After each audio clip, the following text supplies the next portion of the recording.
Day thing here at work, because we're at work. When I first started 4 or 5, whatever years ago, I didn't really like what I saw, because this to me is kind of like my passion, because I've been directly involved with Remembrance Day and terms of service. So I thought, oh, represent, right? First off, happy birthday, Maggie. Glad you're with us today.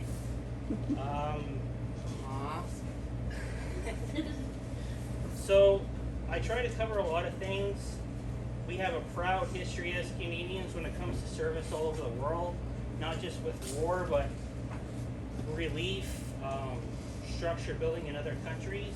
There's just so much to cover. So I try to do something different every year. This year, with the help of Danny, we made a little bit of a presentation, kind of like my first time with that type of thing. It's usually click, click, click, slideshow, right? So I'll try to keep up with the presentation. So this is a special year because it's the 100th year of the poppy, right? Everyone knows what the poppy is all about. Today we celebrate our 100th year of the poppy. So there's a small, short video. It's about a virtual poppy. Like we've all seen war memorials where everybody's names are posted, right? Those who've served, those who've passed. It's all on our it's on the poppy this time. They actually put 180,000 names on a poppy. It's virtual reality, so so if we'll play, and it's just a short video, then I'll continue with some stuff more this year of symbolism rather than talking of battles, because we kind of covered that a lot last year. Last year the big one was Aboriginal contribution. I'll have that again this year too. I talk about a few things. So I guess again until 19, and then I was in the regular armed forces. I didn't stay that long, but I got a taste of things, right? Met amazing people, and that's why something like this is very important to me. So this is what I want to share. When we think of war, we just think of soldiers and battle, right? But when we go to places all over the world, we bring everyone with us. RCMP, paramedics, reserve units, militia units. Their service is just as important as military service. They see everything, they go through their post-traumatic stress, but they still volunteer to go, right? This year we also celebrate women in the military. I'll get more into that in a minute. But it's very important to remember all who serve, right? Not just our armed forces.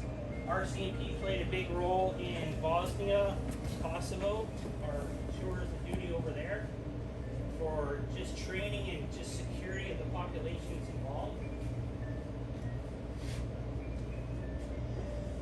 In our military, not like other militaries, we had conscription. We didn't have too much segregation, but you'll notice that there's like all certain kinds of units. Like for example, militia are local, right? So for example, in Nova Scotia, there were many units that were all black. They're mechanized or whatever. Logistics doesn't mean I couldn't have served with them, right? The common misrepresentation is that we had all black units or all native units. That wasn't the case. It's just a matter of where they lived and how they served, okay? We didn't have draft or conscription. There was a small phase where people were sent to battle in World War II as mostly French Canadians. They saw very little combat due to it was the end of World War II. And since then, we've never had a draft or conscription, right? Because it's just not cool, right? This, by the way, is a cemetery. You get war memorials all over Europe, especially Belgium, Netherlands, France. Tony Prince, I mention him every year. He's my hero. He's one of our greatest decorated veterans. He was a sniper during World War II. He served also in Korea. Not only because of his war service, Tommy Prince was inspirational motivation for post-traumatic stress for soldiers and other people who've served. Tommy, when he left war, got out of uniform, he had a rough life. He hit bad times, passed away. But due to his service and his sacrifice, his regiment, the PCLI, Princess Canadian Light Infantry, recognized him and honored him by putting his name on. Whenever you go to a military posting, you have a drill hall. Everything happens in a drill hall. Tommy Prince's name's on the drill hall. and a lot of mental health clinics throughout the military world in this country, because he's the one that really, post-traumatic stress is a big thing everywhere, right? But for those who serve, it's huge. Like, these people used to go home, right? The biggest problem with post-traumatic stress is people don't ask for help. They suffer on their own, right? Now we have programs in the military and other places to help people who have gone overseas, and everybody, like even us, right? And like now we can all relate. It's very real. It's a shame that Tommy had to go through all that, but he won't be forgotten, right? He's like immortalized in the military world. I bring him up every year. He's an inspirational story. If you're looking into it, I strongly recommend looking into it. He also brought forth like more Aboriginal contributions. Many things were inspired, which are in the next slide. Like the eagle staff. The eagle staff is there's one eagle staff, and it's represented to a new Aboriginal Canadian soldier every year. Honors the past veterans and future veterans, and it's given to an Aboriginal Canadian soldier who has demonstrated honor and integrity in everything that should be Canadian and in the armed forces. Different, you can read it. No, it's okay. Like you got the Métis sash, your eagle feathers, the stick itself, which is engraved. Like, it's just a story within itself. Like, I have to take another 15 minutes just to talk about this. Like, it's amazing. And it talks about Aboriginal women as well. But this is all, you can Google everything. That's what I did. If you have more interest. But I covered this a lot last year. It's not less important, but I don't want to take up all of your guys' time. Also, the poppy pin, right? Some of us are wearing them. Like, you have your Métis sash, you have your dream catcher, and different Aboriginal symbolism. Like during Korea is my biggest fave, I guess you could say, of battles that would take place. Aboriginal contribution to the Korean conflict that we were involved with, 1/3 of the soldiers that served in Korea were Aboriginal. The numbers vary, but depending where you read. But it was just a huge push forward of representation, because they felt during World War I, representation was low and many weren't allowed to serve. Some say 70 years, some say 80, some say since Canada started serving in the military. Women have always been part of the military. Canada was one of the first countries in the world to have women in uniform. And by the time World War II came, where other countries still had women in minor roles, we actually had them in the front line. Women have always been there just like men, either through being nurses, mechanics, combat of arms. Women have always served, and there's been different trial and error since they've served, but now in every military role that Canada provides, women are also serving in those roles. Like, that doesn't exist in most professional armies in the world, right? So it's this year they say they're celebrating their 70th. Different things you read, it's 80 or 100, right? Women have always been around, just like men. And that's one of the things that we can be proud of as Canadians, because everyone had a chance to serve. The United Nations was created in 1945 to prevent things like World War. They promote peace, security, and cooperation. No one wanted another world war, right? They went to places to prevent things such as genocide and different governments controlling and abusing their own citizens. There was bumps along the way. Canada has been there since the start. Since our actions of World War I and II, Canada has always had a front seat in the United Nations, and it affects every country in the world. Like, a lot of people are like, "Oh, we're Canadian peacekeepers. We're just over there policing." No, we're infrastructure builders, right? Yeah. Just what it is,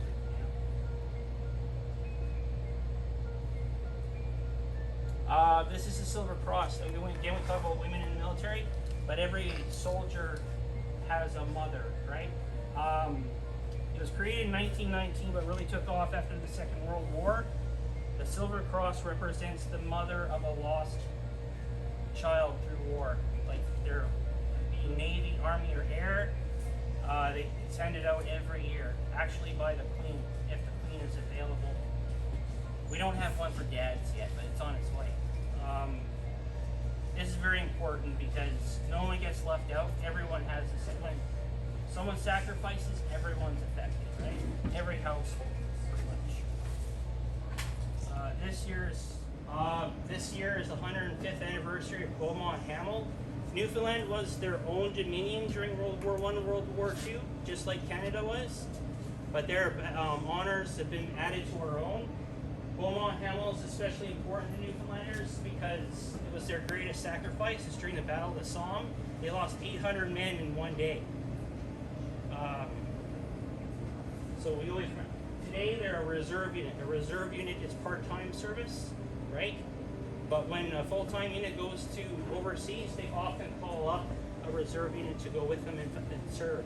And Newfoundland's usually, the Royal Newfoundland Regiment is always there, right? As part of the rest of the country, for fellow Canadians, right? Next slide.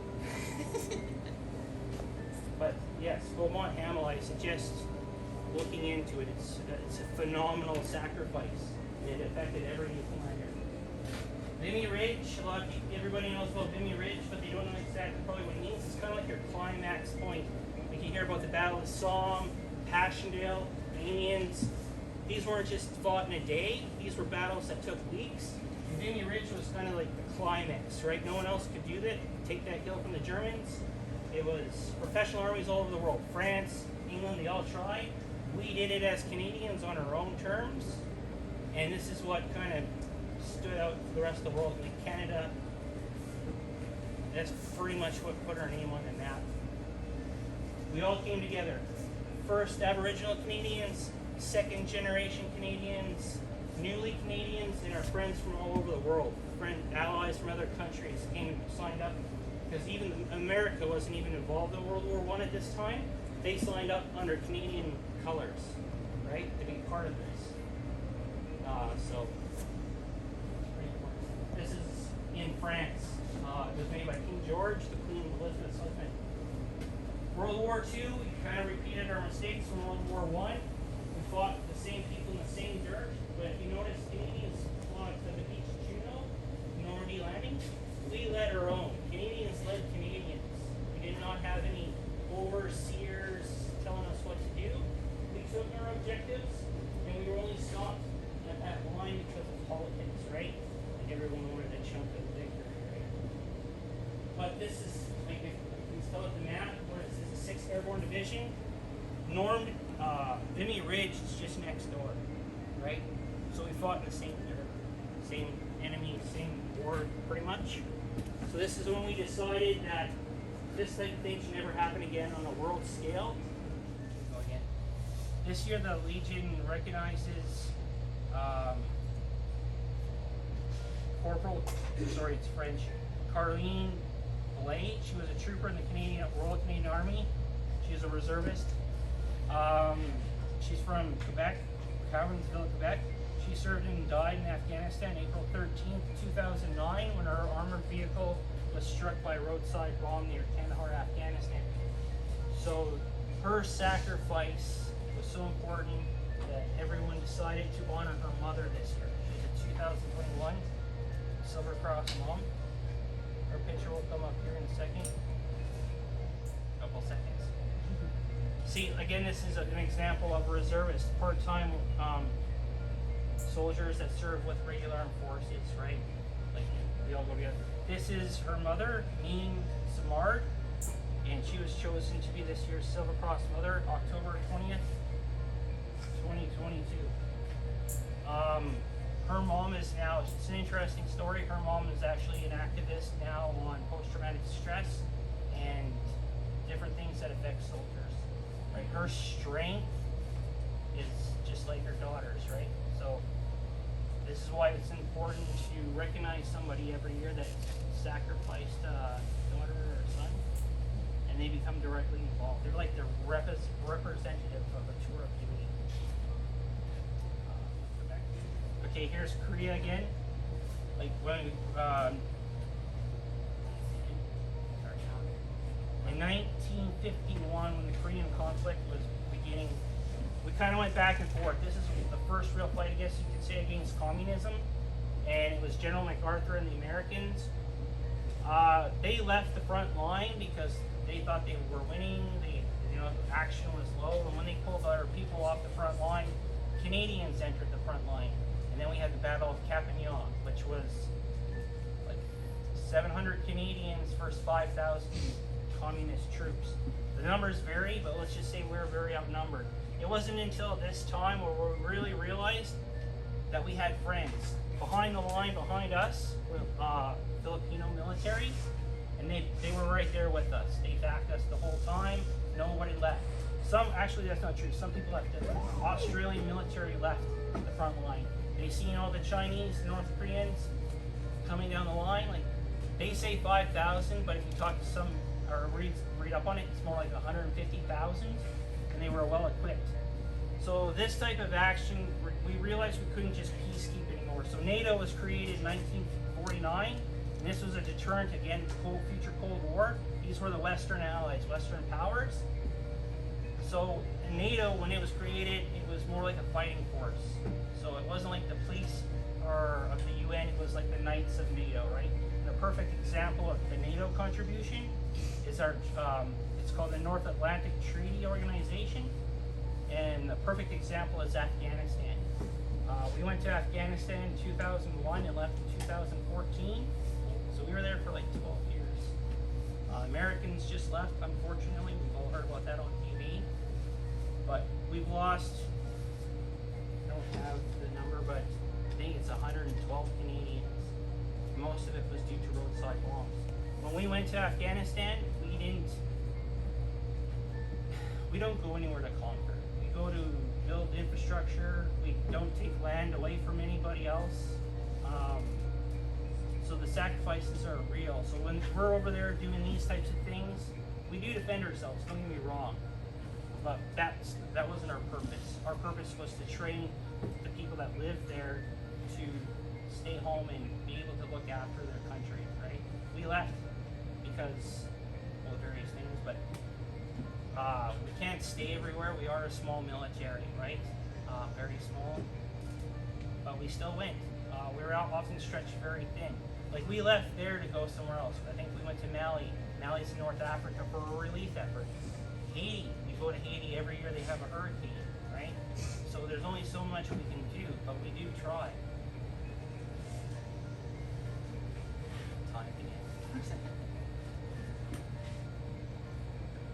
I actually served in Afghanistan. These are the names of all the people who have died in Afghanistan through Operation Apollo, Athena, Archer, and Operation Impact. That was part of Operation Athena.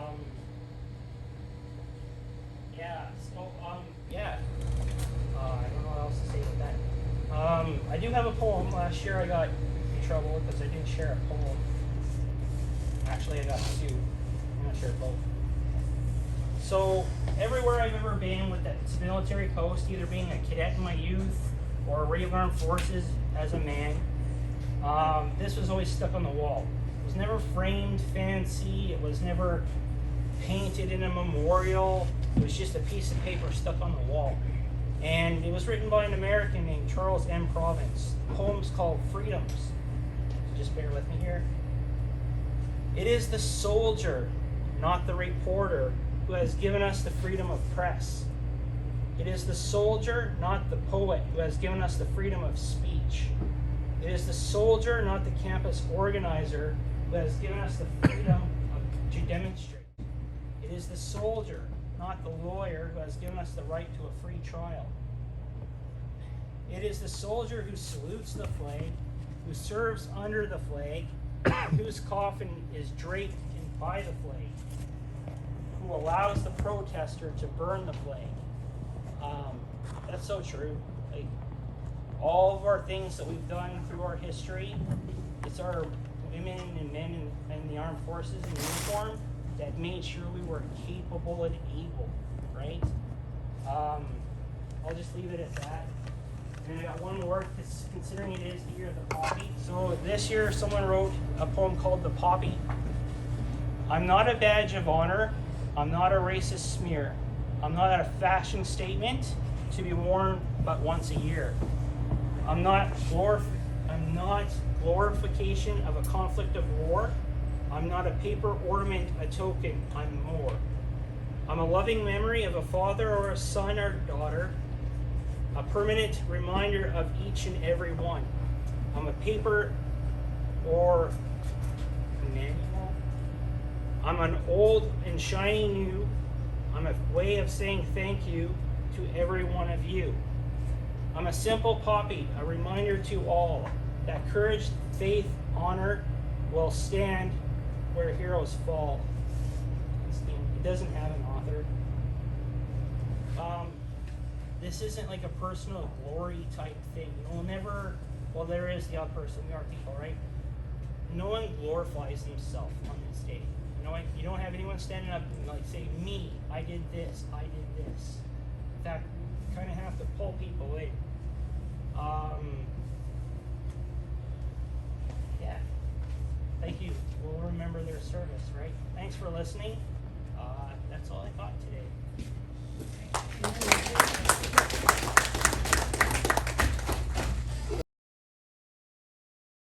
Local.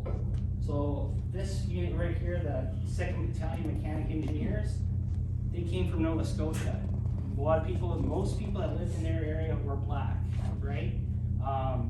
We did have a draft at the end of World War II. Very few seen combat, but few did. It was mostly French Canadians that were drafted to serve in World War II. It was a very bad idea, bad practice, and we stopped it, right? Yeah, we can skip it again. Because they're all like a minute long. This year is pretty special because we celebrate the anniversary of Beaumont Hamel. Now, Newfoundland was Dominion just like Canada, right? They weren't part of our country, but now they are. So in 1949, when they became part of their country, their battle honors became part of ours. World War I was Beaumont Hamel at the Battle of the Somme. 800 Newfoundlanders lost their lives in one day, right? So now that's part of us, right? I don't know what else to say about that one. But I'm sure you have heard about it, right? Vimy Ridge, again. Vimy Ridge is super important. It's World War I. It's kind of like where everything kind of ended. Battle of the Somme, Amiens, Passchendaele, you hear about all these fancy battles. They didn't take a couple hours or a couple days. These were week-long battles. And this is the climax. Vimy Ridge was like the focal point of the German armed forces. And Canadians took it. France failed, England failed. These were professional armies of the world, right? That kind of earned a seat on the table of the future United Nations. We earned our, I guess, right to be controlled, like command of ourselves, right? Because we achieved the impossible. This is a monument that was made by the Queen's husband, King George, her father. This is in France, northern France, and even during World War II, Hitler left this monument alone. He fought on that hill, they say, right? And he respected our sacrifices. It's a Canadian monument. World War II happened, same dirt, same battle, same people. Like Vimy Ridge is like in this area here, right? So you can see where we kind of repeated our mistakes. Our Juno landing at D-Day, Normandy landing. Canadians led Canadians. We weren't mixed with any other units. We were solely on our own. And the only reason why we stopped at the line at our objective and then keep on going was politics, right? We had the means to keep going forward, and we could have. And later did, so we got the okay. Important thing is about World War II, this is your last real war conflict, shots fired. We can't let that happen again, right? So after this, I can't remember the order of the slides, but Canada has a voice when it comes to these things now. Like, we're a major part of the world decisions. That's why we always get trained all over the world by certain people that we might not like.